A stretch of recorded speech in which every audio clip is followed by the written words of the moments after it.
Welcome to the Metta Hour with Sharon Salzberg, where Buddhist wisdom meets everyday life. This podcast is brought to you by the Be Here Now Network and features interviews with the top leaders, teachers, and thinkers of the mindfulness movement and beyond. For more information, visit BeHereNowNetwork.com/Sharon.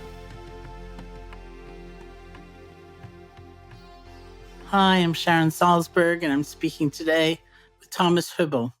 Thomas is a teacher, author, and facilitator whose work integrates wisdom traditions and mysticism with the discoveries of science.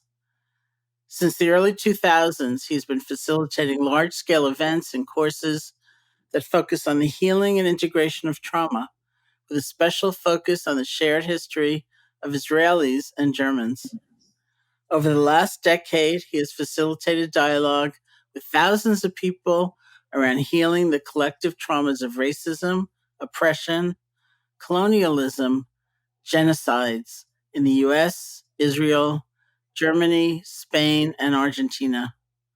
In November of 2020, Thomas's first book was published by SoundsTrue, Healing Collective Trauma, a process for integrating our intergenerational and cultural wounds. His nonprofit organization, the Pocket Project, works to support the healing of collective trauma throughout the world. Welcome to the podcast, Thomas. Oh, thank you, Sharon. Thank you for having me here. I'm delighted. We had the chance to have a conversation at this very wonderful symposium you put on through the Garrison Institute, and that was prior to your book, I believe, and so here we are. That's right. Yeah, the Collective Trauma Summit. Right. Yeah, it was beautiful.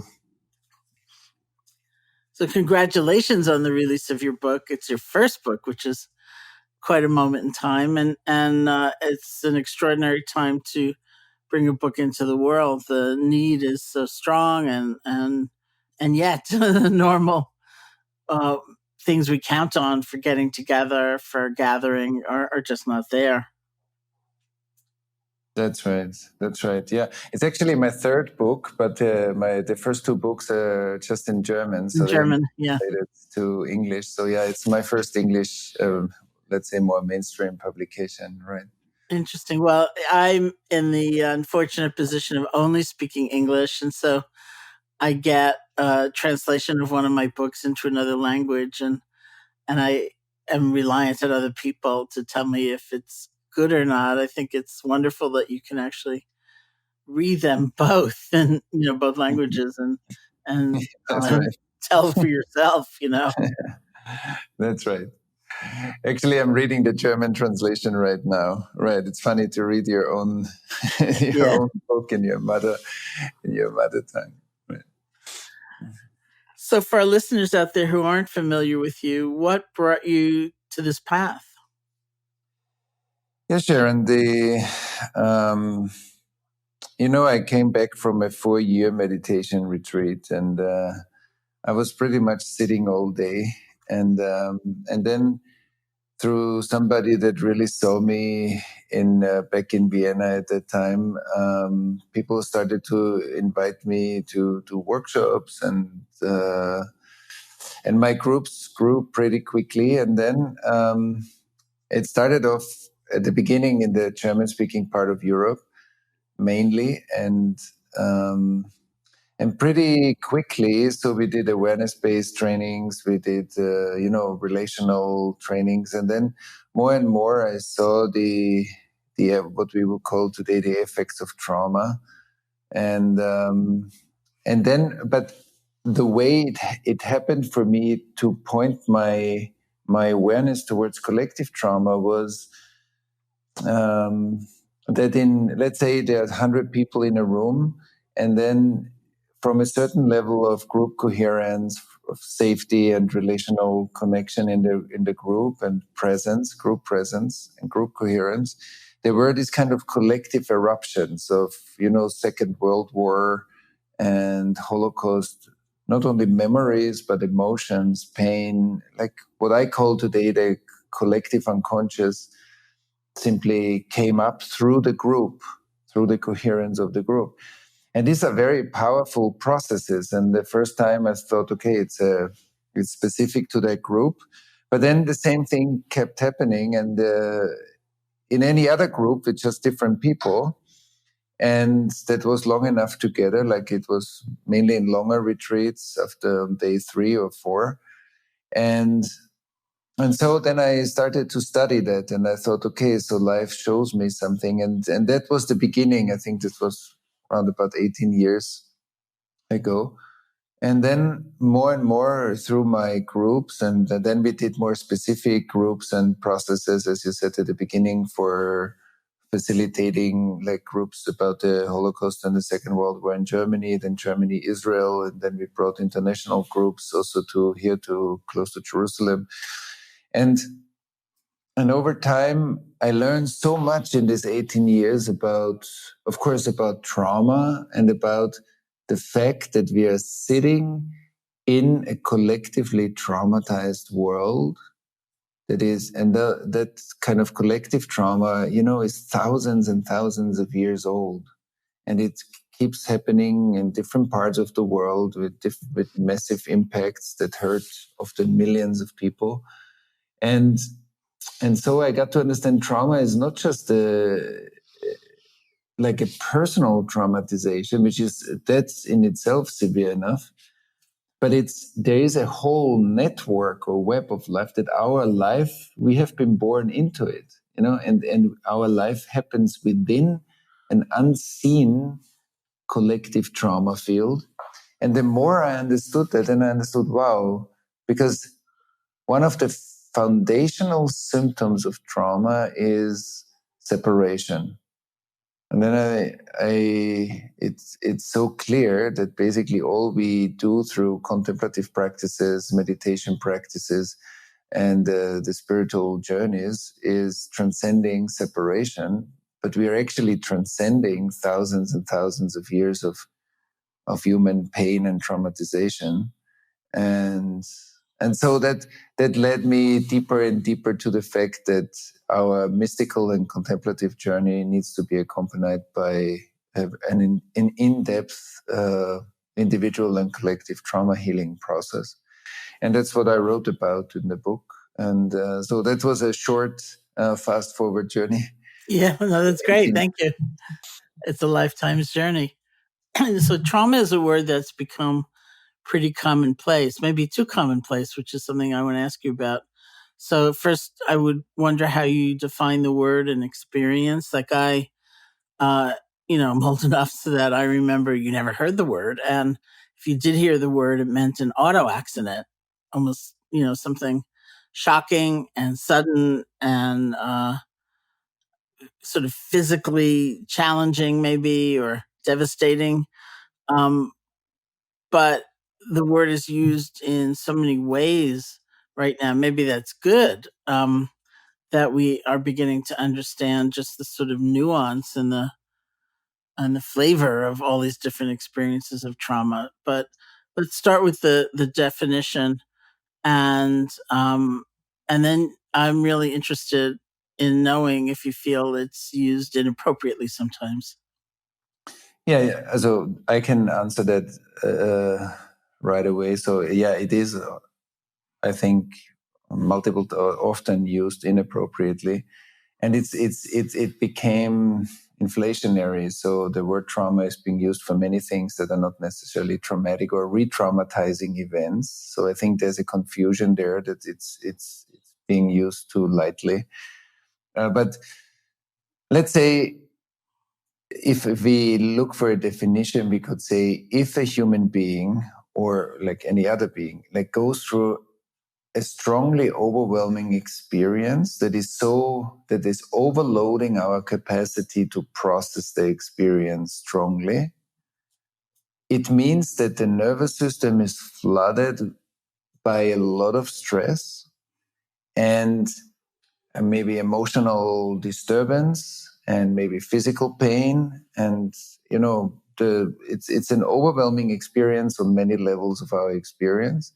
And the nervous system has, I believe, a trained over hundreds of thousands of years that it can create a fragmentation and split off the part that has that overload and shut it down. And that's why trauma comes with a set with very typical symptoms. It has this hyperactivation, as we call it. So one part of our nervous system is totally activated. We are very, very stressed. And on the other hand, we are also numb. And that creates a split. And so later on, when we walk through life, it's like somebody takes a stone and throws it into a window. And the window has cracks. And so from that moment on, we see the world through that kind of internal fragmentation. But because that process often gets pushed into our unconscious, the cracks, we get used to the cracks. So it means that trauma reduces our perception of the world. And another image that is very, I think, vivid, that I often use, is that let's say you have a big TV screen on the window, on the wall, and you see a kind of a crazy scene of a movie or a war scene of a movie. And then it's so noisy and loud, and then you take the remote control and you mute the movie. And the scene is still playing, but without sound. And many people that are shocked or now traumatized, kind of very recently, they feel like as if they are walking through like cotton. They feel they're walking in a movie that is like only partly real.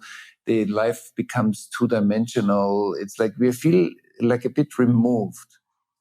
And then we take the TV off the wall and throw it into the ocean. And slowly, with the scene still playing, that TV drops deeper and deeper down into the water until it disappears in the dark. It's the human unconscious. But imagine, like after the Holocaust, like there are millions of TVs that are still showing the scenes of the traumatization that happened down there, like millions on the bottom of the ocean, in the dark. There are those scenes playing. And I think that's a way how to visualize what happens in our nervous system, that those numb areas, they disappear in our unconscious. So after some time, we don't know anymore what we don't feel. We don't know anymore how much of the world around us does not reach our perception because it gets absorbed in the numb parts, in the disembodied parts, in the unconscious parts of our experience. And so that's a little description of trauma, and the symptoms that one experiences is, of course, is like a lot of stress and hyperreactivity. So we overreact, or we are indifferent, numb, and we don't feel. And then there are, of course, different categories of trauma. One is, as you said, shock trauma, like a car accident or any kind of major injury or this kind of impacts. But as we know, for a baby or a 2-year-old child, being neglected or being hurt, physically attacked, is super overwhelming. And so there are much more refined versions of trauma that are developmental traumatizations that many people, it's kind of a pandemic too, like many people carry inside, that wouldn't say, no, I'm not traumatized. I never had a major injury in my life. Yeah, but that's not the only source of trauma. And then when we go back, which I think both of us know, is like the ancestral traumatization, when our grandparents or parents or great-grandparents survived very difficult circumstances. That trauma, as we also in the Collective Trauma Summit had a scientist speak, like an epigenetic scientist from Zurich, Isabel Manzoui, and she speaks about the epigenetic transmission of trauma. So there is that kind of ancestral trauma, and then it's what I would call the systemic trauma, the collective trauma, that is a kind of a systemic effect that is cumulative over centuries or thousands of years. It's kind of amazing, because I was thinking as you were speaking about chronic conditions like poverty or racism, and the sort of traumatic effect of being at the other end of that, and how some people would say that that's harder to bear and more impactful than that kind of shock trauma, that incident, that dramatic upheaval, whatever it might be. It also reminds me of the stress dynamic, which is really a dynamic. There's the stressor, the incident, the circumstance, and then there's the resource with which it's met.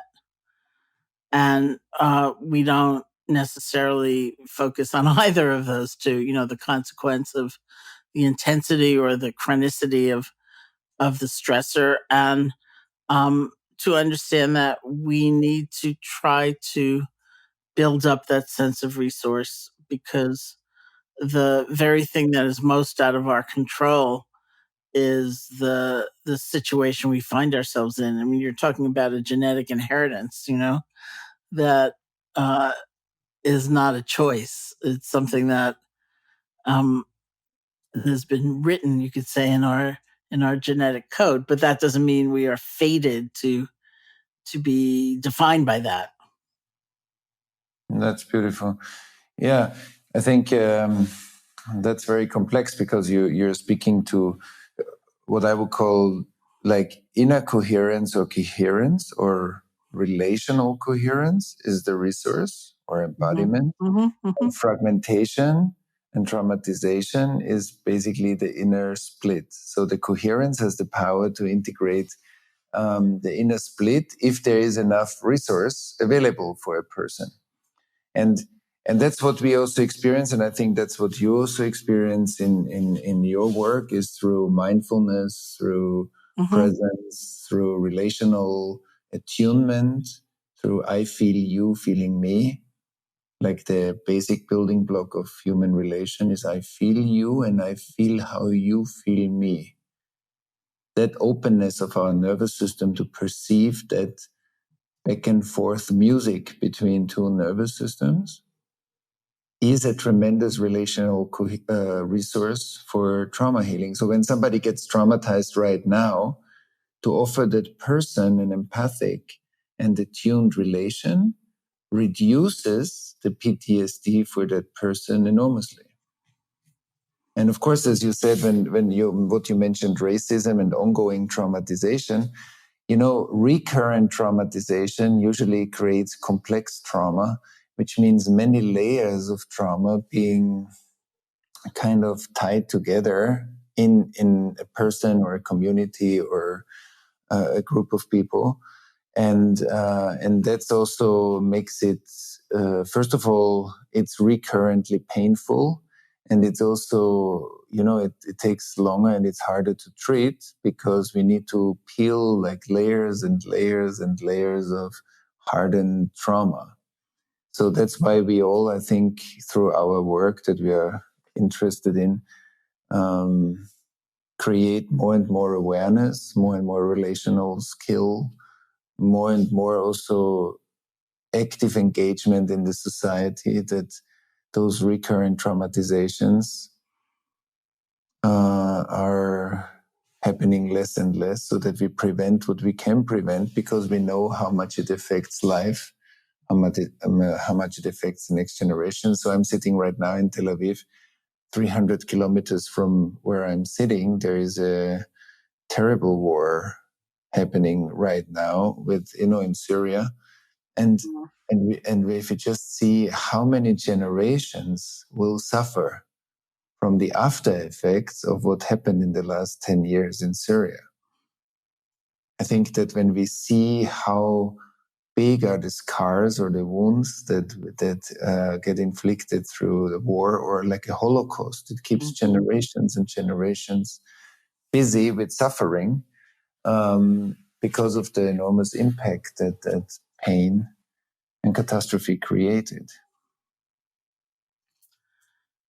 Do you think that healing from collective trauma is a somewhat different path than healing from personal trauma? Because I was thinking of, I wonder if in a collective situation, realizing that you're actually not alone, that there are others who have been similarly affected as you, if that isn't something actually of a little bit of a relief because of the harrowing isolation and sense of not belonging and not fitting in anywhere that can come as a result of a traumatic experience.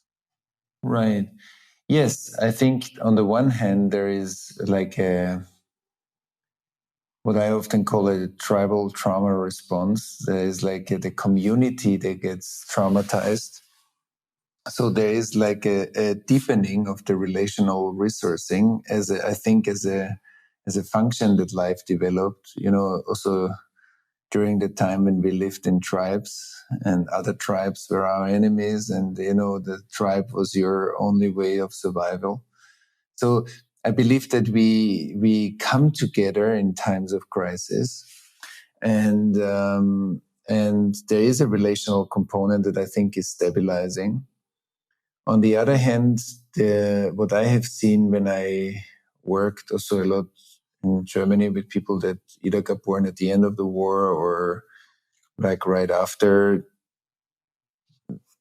that I call this, like, because you asked me, is there a difference in the healing? And I think, yes, there is a difference, because collective trauma is very complex and it includes the personal trauma. So your personal trauma history, my personal trauma history are part of the collective trauma field that we try to heal.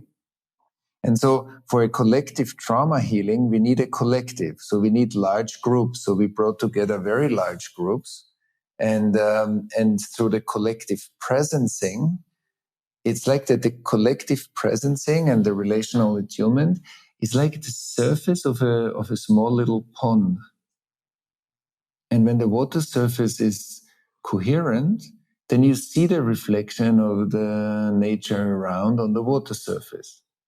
And I often describe that a group can become the water surface for the unseen collective unconscious material to arise between us, through us.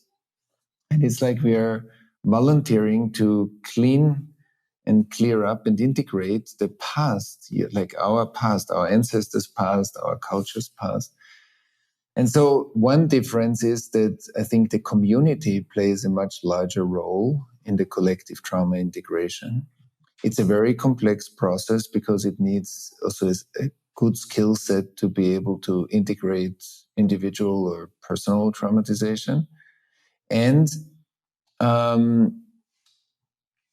so when we worked with clients on their individual trauma integration, in these places in Germany, for example, then we saw that the collective atmosphere, the fact that many people get traumatized at the same time, when a city gets bombed, like the hundreds of thousands of people might be in bunkers, in basements, and like fearing for their lives. There is a collective instability as well. So there's a collective coming together. But there is also a collective instability that is like an atmosphere of a war, for example, that gets wired in the nervous system of the person with the trauma. Because we need to understand that trauma is like a hostage in space-time. Because the trauma in us doesn't get any updates anymore. It can't develop because it's frozen. And as long as we don't de-ice it, it will stay frozen. And so even the collective atmosphere is frozen in the ice, like fossils in the Arctic. That that need to be de-iced in order to be integrated. So these are just a few elements of the complexity that I see when we do this kind of healing work. Thank you for that. When you were talking earlier, you talked about the nervous system, and I also have a question about exploring how the stories that others tell about us can affect our sense of self and our well-being. I'm sitting here talking to you from Barre, Massachusetts, next door to the Insight Meditation Society, and I sometimes tell the story about this kind of architectural feature we added to the front of the building so that people in wheelchairs can access the front of the building instead of having to go around the side and into the back. And there are a lot of inconveniences for other people around this particular structure, including me, who am not perhaps the world's greatest driver, and I have to back out, with it protruding into the driveway and things like that. But it is so absolutely the correct story to tell about who belongs and the rightfulness of an entrance and all of that it seems absolutely worth it. And there's some interesting mix there between what's happening in our nervous system, which I think is a much more recent discovery in terms of trauma and woundedness and so on. But there also seems to be some role for that kind of story, the story we tell ourselves about who we are and what our lives can look like, the story very particularly that others have told about us that we've somehow incorporated. Yeah, definitely, that's right. And we also see when we do trauma work, what we see is trauma always fragments the physical, emotional, and mental experience. So what I cannot feel in my body and what is maybe blocked in my emotions, I need oftentimes to overthink in order to compensate on what I can't feel. So the security that is not wired in my own experience becomes many worrying thoughts in my mind. So my mind will, and also the stress of the traumatization or maybe also an attachment trauma creates a lot of stress in kids. But then we become so used to that stress that the stress kind of gets pushed back into kind of a normal state. But when people study meditation, then the stress activation of the central nervous system means more thinking. So many people, and I'm sure you saw this thousands of times, that people come to meditation classes and what they deal with is a racing mind. Mm-hmm. But the racing mind is often an effect of stress that the person wouldn't even say, I'm stressed. And I saw with many people when they started to uncover their early attachment trauma, that they started to feel stress that they couldn't feel anymore for decades because it's so early in our life and it becomes so integrated into our sense of self. Only when we uncover it, we loosen up the numbness, it's like an anesthesia, then we start to feel again how stressed and why we are thinking so much.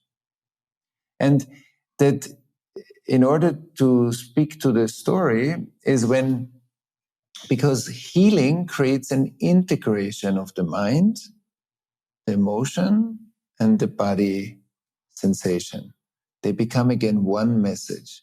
So when my narrative of myself and my inward, outward perception are coherent, then when what people say about me can find either inner resonance or not, and I have a good inner sense of self that I can relate to my external environment.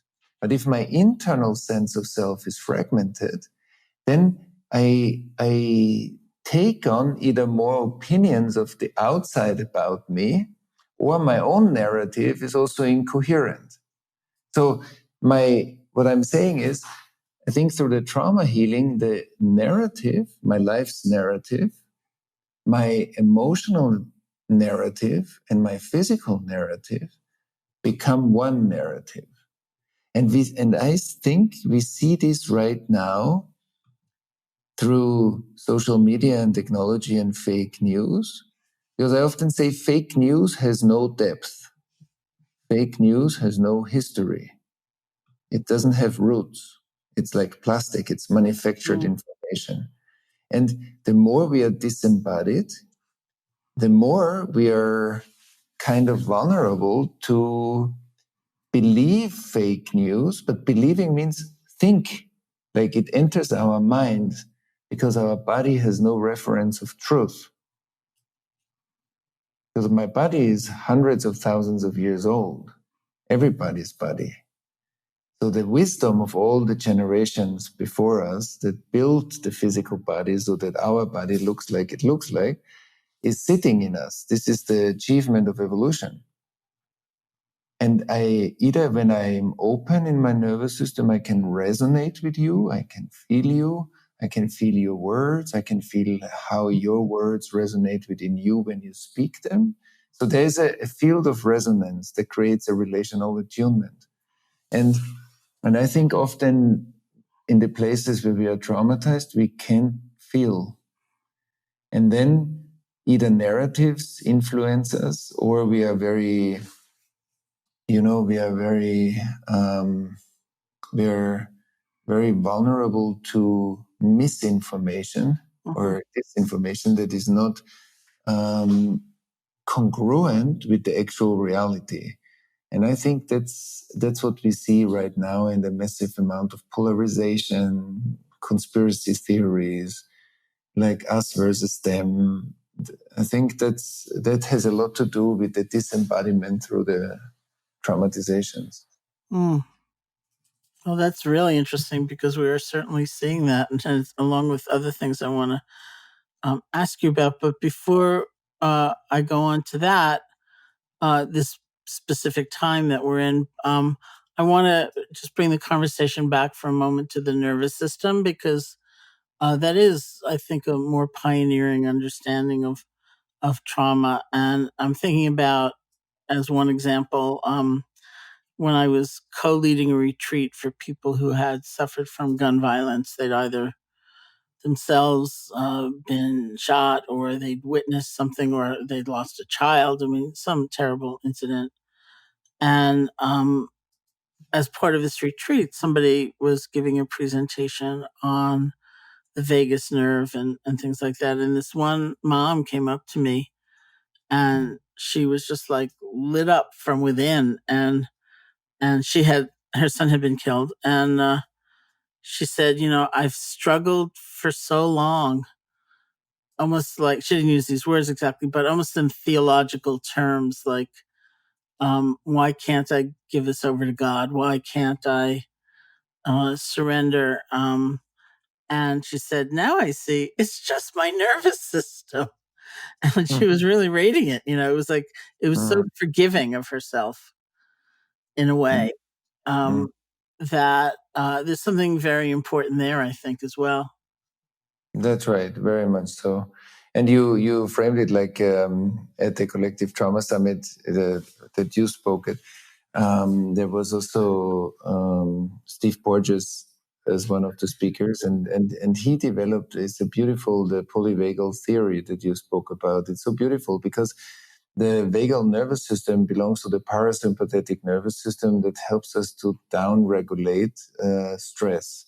But when we are traumatized or shocked, then there's a kind of a freeze. When we say our heart is open, there's a frontal part of the vagal nervous system that runs through our chest, and it gives the feeling when it's open.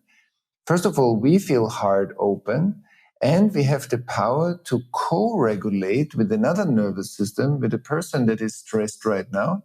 When I feel the stress of another person and I listen to whatever the person tells me, what happened to him or her, then our two nervous systems go into a state of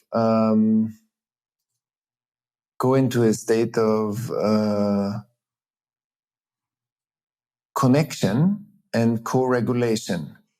And that's a very powerful tool for everybody who facilitates groups, for everybody who facilitates one-on-one processes, is a teacher, but also just as parents, that function of our vagal nervous system is how we co-regulate with our kids. So when a child, there's this typical example that we can give for co-regulation. Let's say a child comes to me and my child says to me, Daddy, I'm scared. And then I have two options. Either I tell my child, okay, don't be scared. There is nothing dangerous here. Or I say, oh, I feel that you're scared. Come to me. I embrace my child and say, okay, let's have a look together. So in the first intervention, there is no danger there. I give a mental answer to an emotional request. My child says, I'm afraid, and I tell my child, don't be afraid, which is a very unskillful intervention. But if I say to my child, oh yes, I feel you're scared, come to me, then I create emotional resonance. I embrace my child. There's co-regulation through the vagal nervous system. And then there is parental leadership and say, okay, let's have a look at this together. What scares you? And I think that's amazing for therapists, of course, too. But it's a kind of a skillful leadership intervention that everybody who works in an organization is a leader of a team, or, how we receive people is either through resonance, through a landing, and then an intellectual guidance or clarification. That's a completely different process than if we answer emotional requests through intellectual, also through intellectual interventions. That's and the nervous system is amazing. It's super intelligent. It's such a highly complex system. It's fascinating.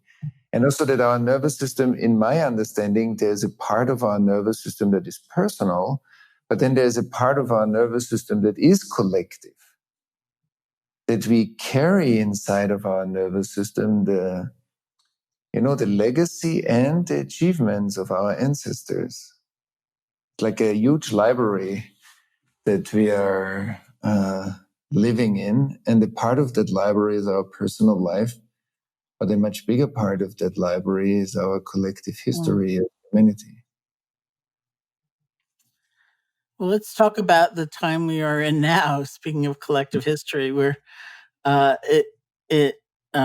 recording this just after New Year's Eve, and which is always a moment in time where people who think about it often think about beginning again or renewal or change, something like that. And I think about how many of us are longing for some change right now, because it's been so hard for so many people. I read the chat sometimes, and when I'm doing a Zoom session and school teachers are writing in, my children can't learn so well online. They're all depressed.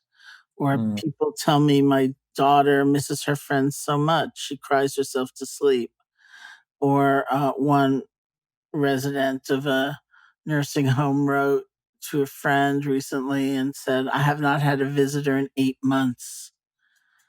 And I feel so incredibly lonely. And, there's so much going on. It's so difficult that the word collective trauma is maybe the most appropriate term that we could use. And so I'm wondering what you have to say for people, all of us, navigating this pandemic through the lens of the work that you've done for so long. Right. And it's true. I think for many people, it's it's deeply challenging, since, presence and relation are the two main remedies to heal trauma. And that's on the one hand good news, because it's something that we all are part of, that we all are capable of. So providing right relation and appropriate relation is what heals trauma, because often trauma is being inflicted through inappropriate relation. And presencing and mindfulness and being kind of connected to the sensations in our bodies, emotions, minds that are happening right now. These are all wonderful practices that are deeply helpful in the trauma healing process. And of course, for some people, the traumatization is so complex through massive abuse, or, as you said, through racial violence or injustice or genocides. This is like way more complex trauma. And still there, the like relation and relational resourcing is super important.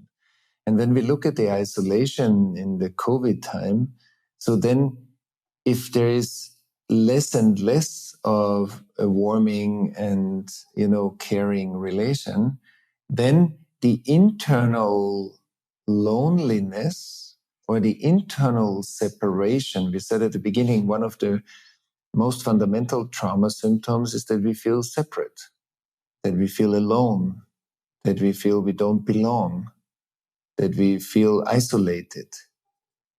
And so if the external resources get less or decreased, so then the internal symptoms of the trauma get stronger. And I think that's what we see right now as well, like, as you said, in our children, and we see it in people that are really isolated and need to be protected, but also are lacking the kind of relational warmth. We need that warmth because we are social animals. And not everybody is a yogi sitting in the Himalayan mountains in deep meditation. That's different. But for us in the marketplace, like in life, in culture, we like also relation, I believe, is part of our spiritual practice. And so, yes, I think that and so now we can see like how important it is as parents to be a guiding light for our children right now. Either our kids learn on Zoom, but even if they go to school, they're put into smaller groups at school. They are not always with their friends, and they need to wear masks. And I think if parents are really in right relation to their kids, they're receiving what really troubles them. That's the time that at least where we can provide relation, where we can care for our neighbor, or we know that somebody needs something and we can do it as a community service. All those, even small actions or interactions, are actually community building, and they're resilience building. Of course, we need to be aware of the COVID restriction and social distancing. But even through Zoom, even now when I talk to you, I can either feel you and be like attuned to you. And then when I feel you, I feel your presence here. Even if I don't see you now, but I can be in tune with your presence. And that gives me a feeling of being deeply related to you. Mm-hmm. So, and many people that study or work now on Zoom, I think through really using our body and getting some basic training in how to feel each other through the virtual spaces, can create warm virtual spaces that are more nourishing than distant virtual spaces. Thank you. I'm actually also curious, because you've specialized in this work for such a long time. What inspired you to write a book right now? Although I'm aware, of course, that one writes the book sometimes a considerable amount of time before it's published. So I'm not exactly sure when you wrote it. Yeah, that's very true. As you said, you know that as a as a prolific author. But yes, I wrote the book 2 years ago, together with Julie Jordan Everett, but in the book there is the concentrated essence of 18 years of group experience. That's why I wrote also in the book that the book, like everybody who has ever been in one of my groups, retreats, one-on-one sessions, and then there's over 100,000 people, that everybody is part of the book, because my whole studying and learning is through all the processes and all the group dynamics and revelations we had in that time. And it's very interesting that it actually was published exactly in, last year in fall 2020, when there is this major outbreak. But it speaks to something that I believe is the topic of our time, like through the global village, which is also largely has been created through the technology that we are using, the speed of data, that also the amount of population on the planet. So we became a village, and suddenly there is no out there. Before we put the toxic waste out there, but now in the village, there is no out there. So suddenly everything is in here. Mm-hmm. And also our traumatization through the speed of data, I think, get many more trigger and impulses to get triggered. And so it comes up more and more. And I believe we are literally transitioning into a time of where collective healing and the understanding of the interdependence, that there is no separate individual.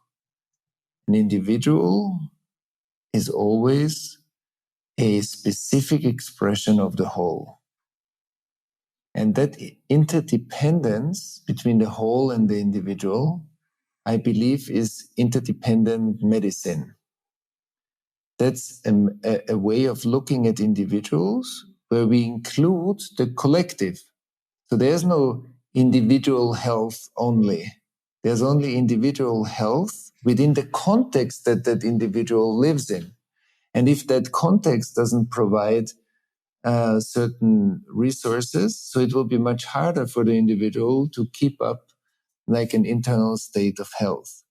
And that interdependence, I believe, is something that is part of collective healing also. That through the collective healing work, we will also learn even more about, for example, chronic illnesses that are very hard to treat at the moment, that we can keep somehow, steady, but we don't find a real cure for them. And because the collective and the individual are always interdependent or interrelated, or as Thich Nhat Hanh puts it beautiful, the inter-are, like interbeing. And so I think that there is a lot of exciting new development happening at the moment in the collective healing dimension. Well, thank you for that and for your tremendous contribution to that field. And I'm wondering, just to end, if you could lead us in a guided meditation. Yes, I'd love that actually. And I let's use a few minutes, just practice a bit what we spoke about when we talked about the coherence between body, emotions, mind, presence. So it will guide us a few steps through all those levels, and everybody can look how you feel. So maybe we can take a deeper breath, slow down a bit the exhalation, and then ride the wave of our out breath or exhalations into the body. So every time I exhale, I sink a bit deeper into my body.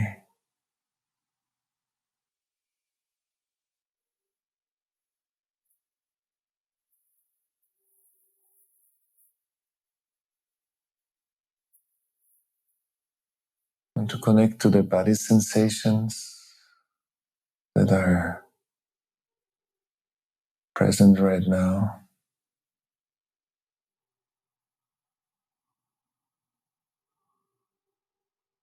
To feel which areas in the body are more alive, which areas are less alive.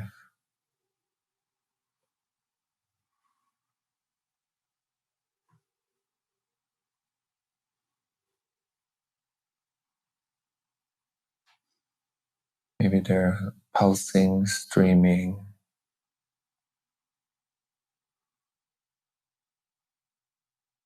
sensations,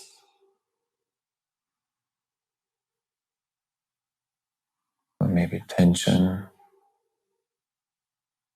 stress.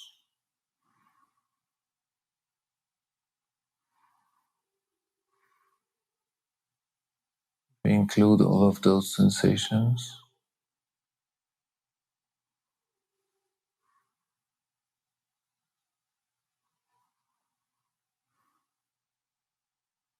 And the physical body is the home of our emotional experience. I can check in, what's my emotional experience right now? Why do I feel emotionally a bit distant, disconnected?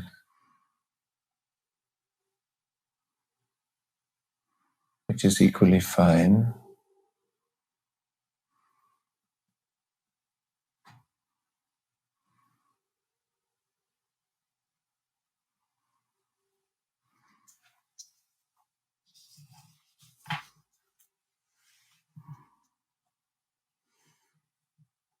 And then the body and the emotions give rise to the mind and the mental activities.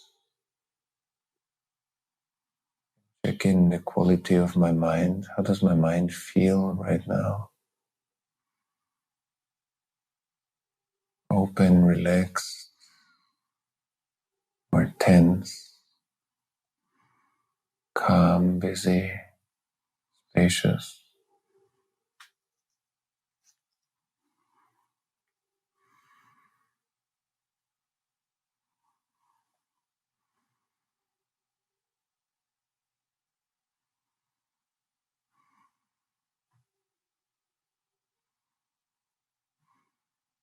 And let's have a look. What is aware of you feeling your body, your emotions, your mind? What's the awareness itself? I'm aware and I feel myself. What is aware?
And then gently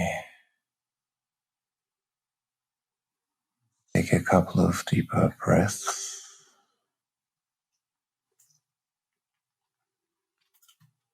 Feel the body well. You're sitting or where you are right now, that your body is in your awareness, and with a couple of deeper breaths, slowly open your eyes and back.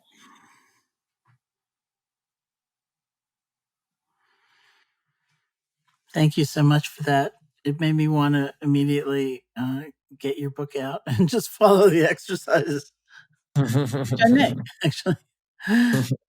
Thank you all so much for joining us today. To learn more about Thomas's work, you can visit Thomas Hübl. It's ThomasHuebl.com.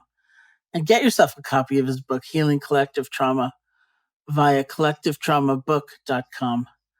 Big thank you to all of our listeners out there. This has been the Metta Hour podcast from the Be Here Now Network. May you be safe, be happy, be healthy, and may you live with ease. Hey folks, thanks for listening. To learn more about Sharon and her ongoing teaching schedule, as well as online courses and a free guided meditation, check out her website at SharonSalzberg.com.